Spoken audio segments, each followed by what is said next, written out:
حضور کی قربت کا ذریعہ بھی درود ہے۔ کون سا مومن ہوگا جس کو حضور کے دیدار کا شوق نہیں ہے؟ کثرت درود کی برکت یہ ہے کہ حضور کا دیدار نصیب ہوتا ہے۔ حضور کا دیدار نصیب ہو جائے تو بتاؤ اور کیا چاہیے؟ اللہ اکبر۔ فرمایا جو میرے اوپر ایک مرتبہ درود بھیجتا ہے اللہ اس پر 10 رحمتوں کا نزول فرماتا ہے۔ اور ایک حدیث میں آیا جو ایک مرتبہ میرے اوپر درود بھیجتا ہے اللہ اس کے 10 گناہ معاف کرتا ہے، 10 درجے بلند کرتا ہے اور 10 رحمتوں کا نزول فرماتا ہے۔ تو درود پڑھا حضور پہ کام اپنا بن رہا ہے۔ تو درود پڑھنے سے انسان کا باطن سنورتا ہے، اندر پاکیزگی نصیب ہوتی ہے، گناہ دھلتے ہیں، عیب دھلتے ہیں، پریشانیاں ختم ہوتی ہیں، مصیبتیں، آلام، مصائب، دکھ، ٹینشن، پریشانی جو کچھ بھی ہے یہ ختم ہوتا ہے۔ اور درود پرسکون بنا دیتا ہے انسان کو، راحت بخش ہے وظیفہ، سرور انگیز ہے یہ وظیفہ، نور بیز ہے یہ وظیفہ، ماحول میں شگفتگی پیدا کر دیتا ہے۔ اگر درود شریف پڑھو گے تو تمہاری بہت ساری پریشانیاں ختم ہو جائیں گی، تمہارے دکھوں کا مداوع ہوگا، تم ریلیکس ہو جاؤ گے درود پڑھنے۔ یہ درود شریف کی برکات ہیں۔ ایک مرتبہ درود پڑھنے سے 10 رحمتیں نازل ہوتی ہیں، اور جو بار بار حضور پہ درود پڑھتا ہے تو بتاؤ کہ کتنا بڑا ذخیرہ رحمتوں کا اس کے اطراف میں پھیل گیا۔ تو اس لیے کثرت کے ساتھ درود پڑھنا چاہیے۔ حضور علیہ السلام نے یہ بھی ارشاد فرمایا کہ جو میرے اوپر درود پڑھتا ہے میرے اوپر لازم ہے کہ میں اس کی شفاعت کروں گا۔ شفاعت رسول کے حصول کا ذریعہ درود بنتا ہے، چونکہ ہمارا آسرا ہی حضور کی شفاعت ہے۔ وہ دامن شفاعت کھولیں گے تو ہم گناہ گاروں کا کام بنے گا۔ اور وہ نصیب کیسے ہوگی حضور علیہ السلام کی شفاعت؟ کثرت درود سے۔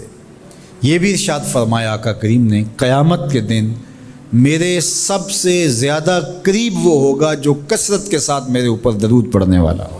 اللہ کا فرشتوں کی مجلس میں حضور کی ثنا کرنا یہ درود ہے۔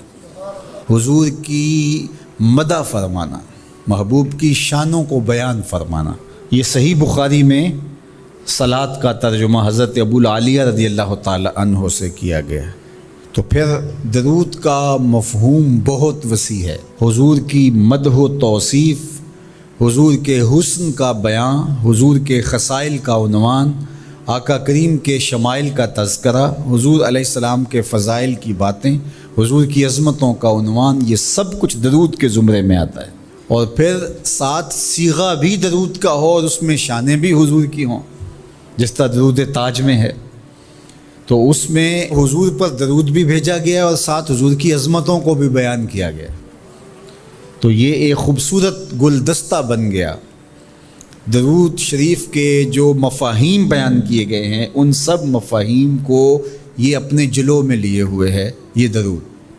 تو کثرت کے ساتھ حضور علیہ السلام پر درود پڑھنے کی تلقین فرمائی گئی۔ حضرت ابی بن کعب رضی اللہ تعالیٰ عنہ فرماتے ہیں کہ آقا کریم نے ترغیب دی درود شریف پڑھنے کی، باقی امور اور عبادت، ذکر فکر تو میں نے عرض کی۔ ارشاد فرمائے کہ میں آپ پر کس مقدار میں درود پڑھوں، کتنا وقت، کتنا درود پڑھوں؟ تو آقا کریم نے فرمایا ماشیتا، جتنا تم چاہو۔ فرماتے ہیں میں نے کہا میں 4تھا حصہ درود پڑھوں گا، باقی 3 حصے دیگر عبادات اور دیگر وظائف اذکار بجا لاؤں گا۔ فرمایا جس طرح تم چاہو، جو تمہاری مرضی، لیکن اگر درود کی مقدار کو بڑھا دو تو تمہارے لیے بہتر ہوگا۔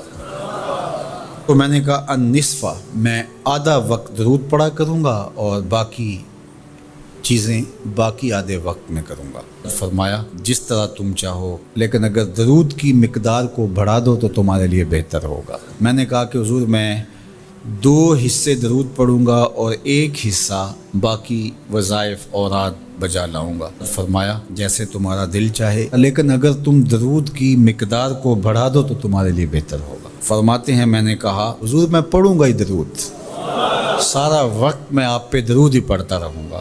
فرمایا پھر تمہارے سارے دکھ، تکلیف، اذیتیں، پریشانیاں، اس کے لیے یہ درود کفایت کرے گا اور تمہارے گناہوں کی مغفرت فرما دی جائے گی۔ تمہاری پریشانیاں، تمہاری اذیتیں، تمہارے دکھ، دور موجود میں لفظ بولا جاتا ہے ٹینشن، تمہاری ساری ٹینشن، تمہارے سارے معاملات حیات کی بے ترتیبیاں، پریشانیاں، دکھ، اذیتیں، سب کچھ ختم ہو جائے گا۔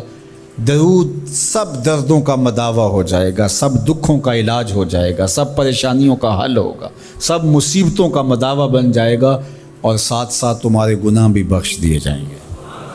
تو درود جتنی کثرت کے ساتھ پڑھا جائے اللہ کی اتنی ہی رحمتیں نازل ہوتی ہیں۔